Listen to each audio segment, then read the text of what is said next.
Right. I'm actually had a look at the bottom of the deck. So we've got the King of Wands coming up there. Now, why I've been doing that, and I do that sometimes. I don't know. I don't always get called to, and I do it more in my personals, but I've been looking at it a little bit. Have a look. So this was underlying, right? Two of Wands. Which direction am I going in? What's the influencing factor here? The King of Wands is the influencing factor.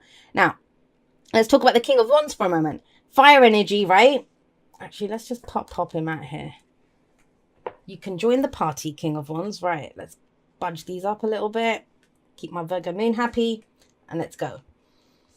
So why this is important is if you're trying to pick which direction to go in, it's being influenced by a King of Wands.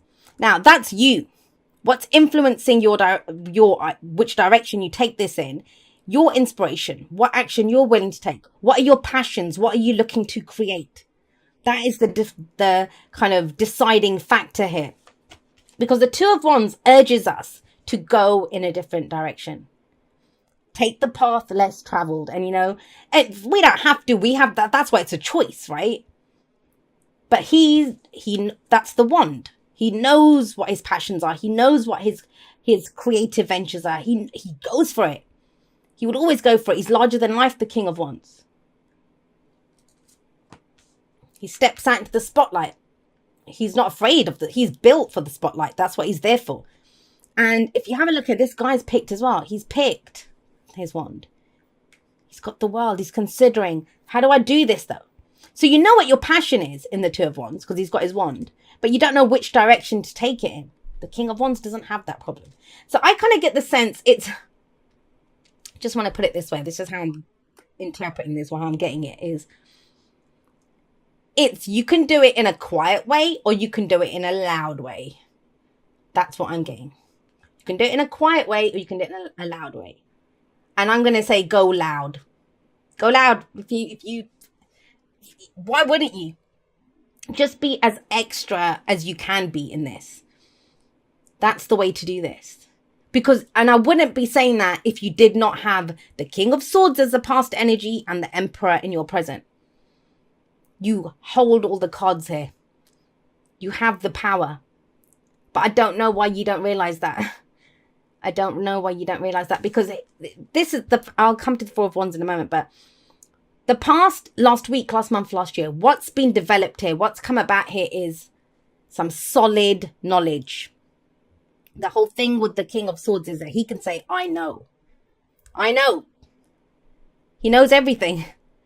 A bit like Gemini, right? But yeah, he knows everything. He's got solid information behind it, knowledge behind it. He detaches from his emotions. And it's interesting because you don't actually have any cups or anything coming up here. It's a lot of that. It's a lot of fire and air coming in. Kind of combustible, kind of let's go, let's do this, let's explode this thing. Let's, not literally, but, it's about you going forward and being you. Now you've got the knowledge to do this. Whatever experiences you've been through. It's clear in your head, the path to take, the plan. You have the answers here, right? But this is all theory work. He knows it in theory.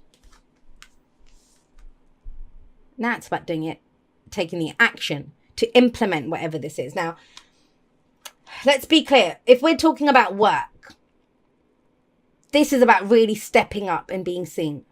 If this is about relationships, you're being asked to commit now, to take control. There's not about waiting for someone to come up to you. There's not about waiting for an answer. This is about going, I'm going down this direction. Are you coming with me? Because that's the King of Wands. You've got a lot of, and it's not about gender. It's not masculine, feminine. We all have the divine masculine and feminine within us. It's not about that. The fact that when kings come up, or when the emperor comes up, or when this is all about control. It's all about power. And asserting your power. Do you think kings wait for anything? Do you think they wait to be told what to do? They don't. They pick a path and they go down it. And that's this is crunch time. This is that week. It's like, just decide. Decide on your passions, on your creative, and just decide. You don't have to worry about the end result. What's the next step that you're going to take?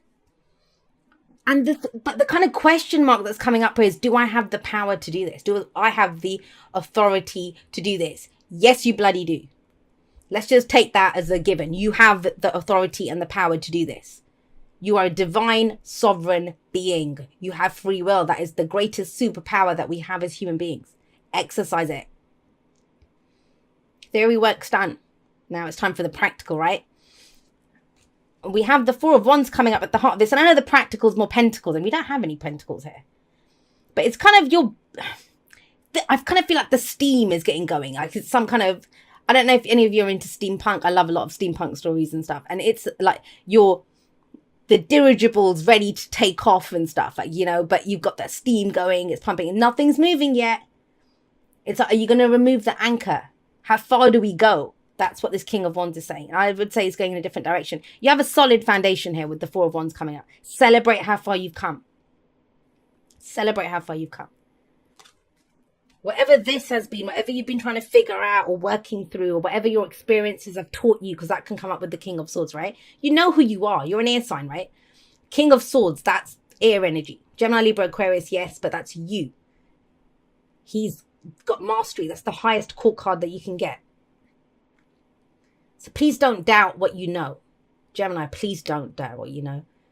That's the most, I think, I know a lot of readers and intuitives that have a lot of air energy in their charts. And, you know, I think it's wrong to assume that every single sign works the same way. I think if you have a lot of water in your chart, your intuition works in a different way. If you have air, and the most difficult thing for air signs who are intuitives, and we all have intuition on some level. But in this field of work is they don't trust what they know, because they say it's just another thought. Because we always have all these thoughts going through our head, right? And you just kind of think, well, it's just another thought. It isn't. That's knowledge. Now we need to implement what we know. And you have a solid basis, beautiful energy. And I'm sorry I've belabored it. Well, Gemini's like, move on to the bottom row. I'm moving on. Come on. We have the Emperor here. The reason I'm kind of going on and on about this is where am I taking it? Where am I going next? Why is that up for, I don't know. Why is that being discussed? Why is that a choice? Why is that an option here? Because he knows, the King of Wands always knows where he wants to go. And I always see that with the Page of Wands, Knight of Wands, Queen of Wands, and King of Wands. They're always going to go in a different direction. They want a new experience.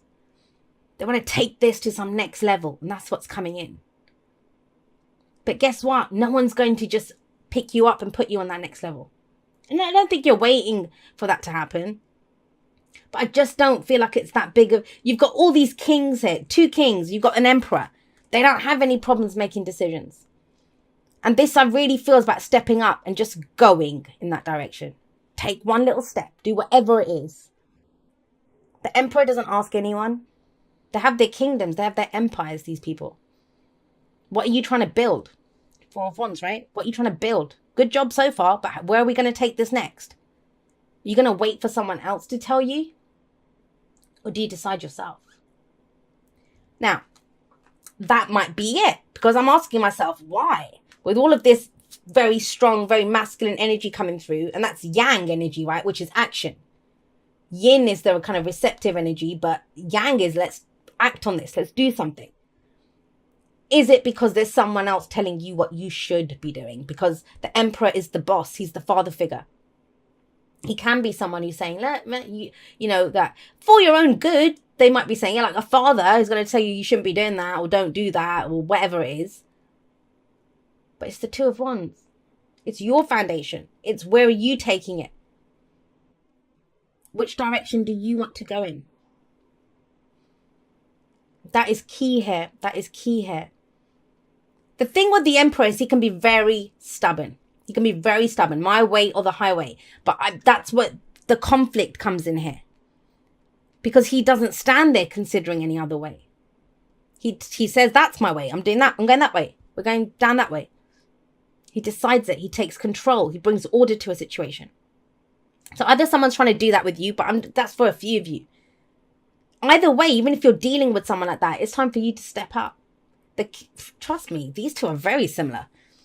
I mean, that's Aries, right? And Mars is home in Aries. And we've got the King of Wands. He's a match for this. He's that entrepreneurial energy. And if you think about it, this could be, I mean, let's think of a business, right? So this guy might be, hey, I ran that shop for 30 years. This is how you do it. What is this internet nonsense? Is that kind of energy. And the King of Wands is like, no, you don't understand. I've started up 20 startups in the last 15 years. And, I've got a new one that I can do. And it's fun and it's whatever he's trying to do. So there could be this kind of difference in understanding between the two people. I've given that example here. But if in a relationship, right, if this is to do with relationships, and I feel it's big, it feels like it's all encompassing. Because even if you're picking a personal direction, that is going to change any commitments you have. Because the Four of Wands can be a relationship, right? Taking it to the next level. Do you have someone disapproving, saying, hey, you're too young to get married, or, you shouldn't be going for those kinds of people. You should be focused on work. For some of you with the Four of Wands, that's a house move, job move, that kind of energy. But the main energy here, I want to say it again, loud and clear for the people at the back, stepping into your own power, picking your direction. Who gives a shit if it's the wrong direction? You picked it, right? There is no such thing as a wrong direction. But the kind of general rule with the Two of Wands is you keep doing what you did, you're going to keep getting what you got. Do you want to keep getting what you got? And what happens when you kind of step into this and say, this is what I want, this is what I'm going to do? We have the Page of Cups. That's such beautiful, nurturing energy. I love that energy. Because we go from all of this kind of strong masculinity with the Emperor and the Kings and stuff. And the Page of Cups. That's the point here. If you follow your passion, if you look at what you're trying to create, you're going to figure out how you feel about it. Our feelings are a divine guidance system. That's that, if you ever played that game, that hot, cold, freezing, where you get a kind of exciting emotion. Oh, I want to do this. That's you're closer to what you want. When you get something like, oh, I don't like that. That's you're far away from what you want, right? And it becomes very clear. Now, the Page of Cups, it might be the whole hoo-ha here for you might be of sending a message of love, of expressing how you feel, or exploring what you want, taking care of your own inner child. That's what the Page of Cups can be sometimes. But what you're trying to build here, it has to be based on how you feel. This guy, he always has that little fish in his cup. Do you see it? That little fish in his cup. Now, what did he do? Did he find that fish in the river behind? He thought, oh, I like that little fish. I'm going to take it home. But he has to put it in a bigger boat. It has to be nurtured, cared for, taken, looked after. And that's the whole point of the Page of Cups. It's an emotion at its beginning stage, but it needs to be taken care of, nurtured, grown. I'm getting very much that there's a show of force, a show of power that comes up first, but there's actually vulnerability behind it in a really beautiful way. And it's the combination of the two, and the Chariot says that too. I can understand this. I used to be part of a community that I ran, and I was like the mod, and I'd run it and I'd set it up and done all of this kind of stuff. And what I found was that the longer I was there, I was losing my softer side, because you are the person in charge and you have to have these stronger boundaries and do all of this kind of stuff. And I wasn't able to explore the reasons why I got involved in that community in the first place. And I haven't thought about that for ages. I left that, that was a couple of years ago now. But it's kind of, I'm getting that sense with this. That's what's kind of coming through here. You can have both. The head and the heart, right? They're both there. It's a balance between the both. Some of you might be thinking, well, I don't know. Is it going to be all action and all strength and all power? And I don't want that. I want to be able to celebrate what I've done. I want the softer side. You won't lose that softer side. In fact, it comes out more, because you're going down your path that you've chosen. And when you do that, based on the knowledge that you have, but the Chariot comes in. It's balancing the head and the heart, and it's victory through your own determination and efforts. It's a victory card. You'll put effort into it. But are you going to put in the same effort if you go down someone else's road that they've told you to go down? No. Are you going to want to grow it because it's based on what someone else? This is really getting very clear on your own path, what it is that you want, your own power. Yes, Gemini, you do have power. I was having a conversation with one of my Gemini friends the other day, actually, and we were talking about strength. And my friend's not into the tarot whatsoever. Not at all. And I was explaining the strength card, actually, and it's interesting that I remembered that. And I said, do you know that, strength is seen as bold moves, having the strength to go for something, to do something, to say something, all of that stuff. And I said, endurance is a strength as well. And a lot of people have that strength. They don't even realize it. I don't know who needed to hear that, but somebody did. I'll be doing that. It'll either already be up, in which case I'll link it at the end of this, or you'll see the kind of notification of when I plan to go live, depending on when you watch this. I want to say I love you guys very much, Gemini. I will see you next time, but that's all for now. Goodbye, my lovelies.